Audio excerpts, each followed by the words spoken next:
Boeing 7378 AS plane को अभी सिर्फ 5 मिनट हुए हैं टेक ऑफ किए। अचानक से यह प्लेन गोल चक्कर खाते हुए नीचे गिर रहा है। पायलट प्लेन को नॉर्मल करने की कोशिश कर रहे हैं। आपको बता दूं, इस प्लेन में कोई तकनीकी खराबी नहीं हुई है। लाख कोशिश, लेकिन प्लेन कंट्रोल में आने का नाम नहीं ले रही है। पायलट के पास सिर्फ कुछ सेकंड हैं इस प्लेन को कंट्रोल करने के लिए। नहीं ये तो ये समुद्र में क्रैश हो जाएगा। तो दोस्तों, क्या पायलट इस प्लेन को बचा लेते हैं? जानने के लिए बने रहे लास्ट तक। तारीख 24 जनवरी साल 2010 रात का समय है। मौसम भी काफी ठंडा है। Ethiopia airlines flight 409 Beirut international airport से एडीज बाबा जाने के लिए तैयार है। सब कुछ नॉर्मल है। आज इस प्लेन को कैप्टन हब्तमू उड़ाने वाले हैं, जिनकी उम्र 44 साल है। पायलट को प्लेन उड़ाने का कुल एक्सपीरियंस 10,200 घंटे का फ्लाइंग एक्सपीरियंस है, लेकिन जिस प्लेन को पायलट उड़ाने वाले हैं उसका एक्सपीरियंस सिर्फ 188 घंटे का है। और वहीं इस प्लेन के फर्स्ट ऑफिसर अलूना 23 साल के युवा पायलट है, और यह जल्दी ही इथियोपिया एयरलाइंस के ट्रेनिंग प्रोग्राम से निकले हैं।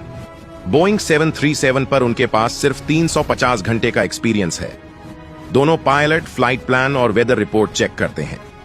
मौसम विभाग ने तूफान और तेज बारिश की वार्निंग दी है, लेकिन बेरुत के ऊपर का मौसम फिलहाल साफ है। विजिबिलिटी 8 किलोमीटर है। इस फ्लाइट में इस्तेमाल हो रहा बोइंग 7378 AS इथियोपिया एयरलाइंस के फ्लाइट का एक मजबूत और भरोसेमंद एयरक्राफ्ट है। सभी टेक्निकल चेक्स पूरे हो चुके हैं। कैप्टन कॉकपिट में सारी प्रक्रिया देख रहे हैं, और वहीं फर्स्ट ऑफिसर बाहर जाकर प्लेन को जांच रहे हैं। इस प्लेन में 82 पैसेंजर्स और 8 क्रू मेंबर्स सवार हो चुके हैं, और टेक ऑफ के लिए फाइनल चेकलिस्ट पूरी की जा रही है। रात के 12:30 हो चुके हैं। सारी प्रक्रिया हो चुकी है। इथियोपिया एयरलाइंस फ्लाइट 409 अब टेक ऑफ के लिए पूरी तरह तैयार है। अब सिर्फ ATC की टेक ऑफ परमिशन आना बाकी है। कुछ देर बाद ATC के तरफ से टेक ऑफ परमिशन मिल जाता है। कैप्टन थ्रस्ट लीवर्स को आगे बढ़ाते हैं। प्लेन धीरे धीरे रनवे की तरफ जा रहा है। प्लेन रनवे पर पहुंच जाता है। फर्स्ट ऑफिसर स्टेबलाइज बटन दबाते ही ऑटो थ्रोटल थ्रस्ट लीवर को टेक ऑफ थ्रस्ट पर ले जाता है, और बोइंग 7378 AS रनवे पर तेजी से दौड़ने लगता है। फर्स्ट ऑफिसर कहते हैं, हेडिंग TGA एक्टिव स्पीड बढ़ रही है। 145 नॉट्स पर फर्स्ट ऑफिसर कॉल आउट देते हैं, V1 रोटेट। कैप्टन कहते हैं, एयरक्राफ्ट को रोटेट करते हैं, और विमान स्मूथली टेक ऑफ करता है। लेकिन कॉकपिट में एक छोटा सा इशू हो गया है। स्टेबलाइजर ट्रिम सही तरीके से सेट नहीं किया गया है। यह गलती एयरक्राफ्ट को रोटेट करने में मुश्किल पैदा करती है, लेकिन कैप्टन इसे महसूस नहीं करते। एयरक्राफ्ट अब हवा में है। फर्स्ट ऑफिसर लैंडिंग गियर को रिट्रैक्टिंग को मॉनिटर करने लग जाते हैं। इतने में बेरूट टावर क्लियरेंस देता है। ATC कहते हैं, इथियोपिया 409 315 डिग्री पर राइट टर्न करें। कैप्टन हेडिंग चेंज करते हैं, लेकिन तभी अचानक एक वार्निंग सिग्नल आता है। एयरक्राफ्ट का बैंक एंगल बढ़ने लगता है, और कॉकपिट में वार्निंग अलार्म की आवाज गूंजती है। बैंक एंगल का मतलब होता है जब एयरक्राफ्ट हवा में अपने पंखों को झुकाकर टर्न करता है।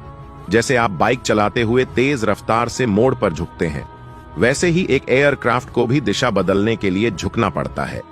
लेकिन जब यह झुकाव जरूरत से ज्यादा हो जाता है तो इसे एक्सेसिव बैंक एंगल कहते हैं, जो एयरक्राफ्ट की स्टेबिलिटी के लिए खतरनाक हो सकता है। कैप्टन कंट्रोल्स को स्टेबलाइज करने की कोशिश करते हैं। कैप्टन कहते हैं, adjust trim, aircraft heavy feel हो रहा है। लेकिन एयरक्राफ्ट का रिस्पांस स्मूथ नहीं है। फर्स्ट ऑफिसर कहते हैं, इस वक्त मॉनिटरिंग मोड में है और उनकी तरफ से कोई इमीडिएट इनपुट नहीं आ रहा। कुछ ही देर बाद ATC से नया इंस्ट्रक्शन आता है। ATC इथियोपियन 409 हेडिंग 270 डिग्री पर टर्न करें। वेदर कंडीशंस बेहतर होंगी। फर्स्ट ऑफिसर क्लियरेंस रिपीट करते हैं। फर्स्ट ऑफिसर कहते हैं, roger, heading to 70 degree. Aircraft heading change करता है। लेकिन जब कैप्टन कंट्रोल्स को मैन्युअली एडजस्ट करते हैं तो उनके इनपुट्स कंसिस्टेंट नहीं रहते।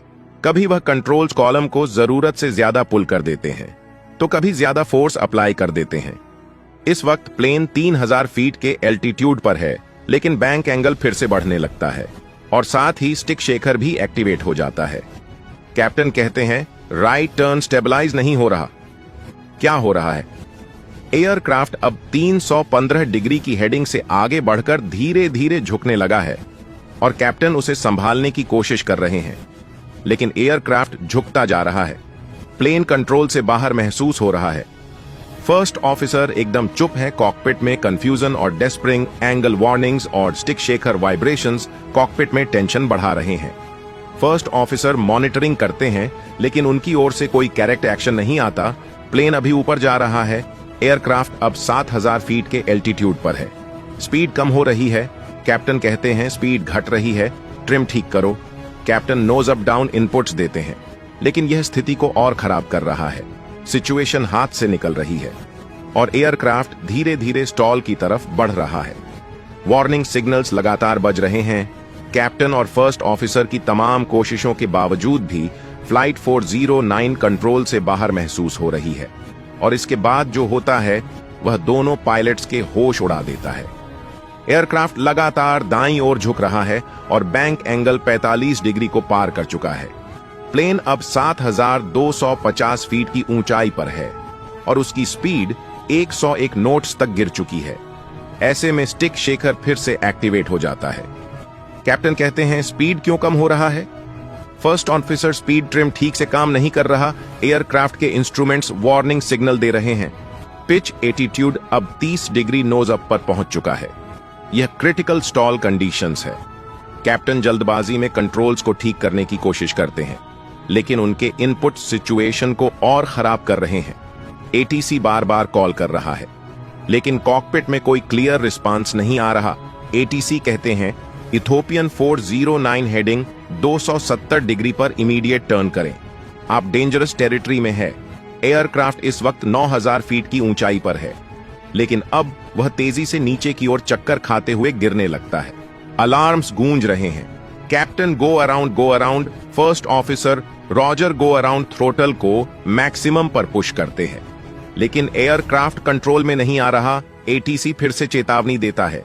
एटीसी 409 आप पहाड़ों के बहुत करीब है।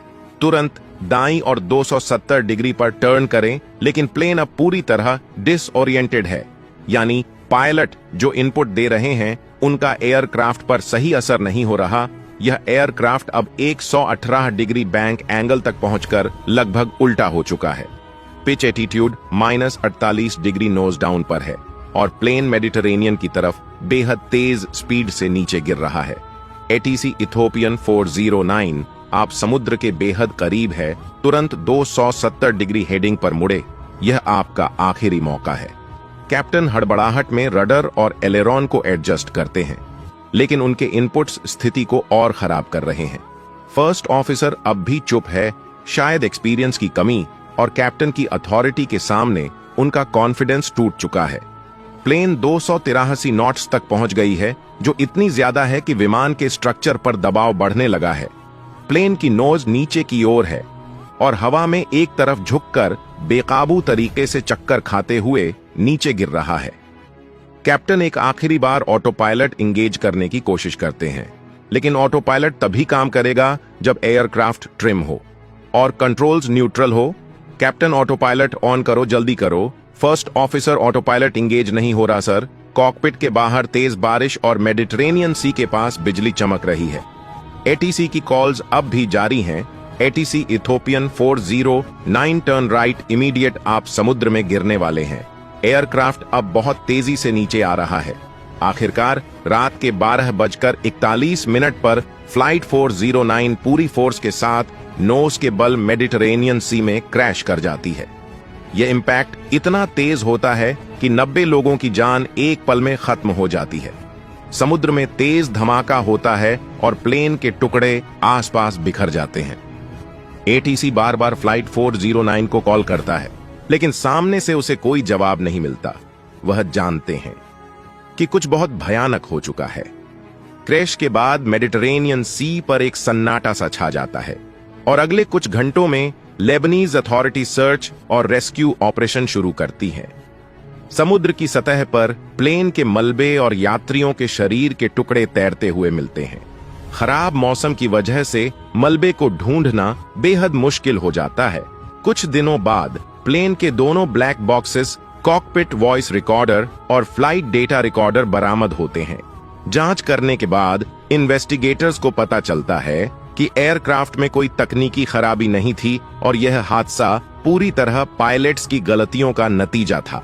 सबसे पहले तो कैप्टन पूरी तरह फिट नहीं लग रहे थे। थकान, खाने की खराबी या काम के दबाव की वजह से उनका जजमेंट कमजोर हो गया था, जिसे सटल इनकैपेसिटेशन कहते हैं। दूसरा, फर्स्ट ऑफिसर का एक्सपीरियंस कम था और क्रिटिकल समय में उन्होंने कैप्टन को सही तरीके से सपोर्ट नहीं किया। वह ज्यादातर समय शांत रहे और एयरक्राफ्ट को संभालने के लिए कोई ठोस कदम नहीं उठाया। इसके अलावा स्टेबलाइजर ट्रिम की गलत सेटिंग और कैप्टन के इनकंसिस्टेंट कंट्रोल ने एयरक्राफ्ट को एक अनकंट्रोलेबल स्पाइरल में डाल दिया। इन्वेस्टिगेटर्स ने भी यह माना कि थकान और फूड पॉइजनिंग ने पायलट की मेंटल कंडीशन को और बिगाड़ दिया था।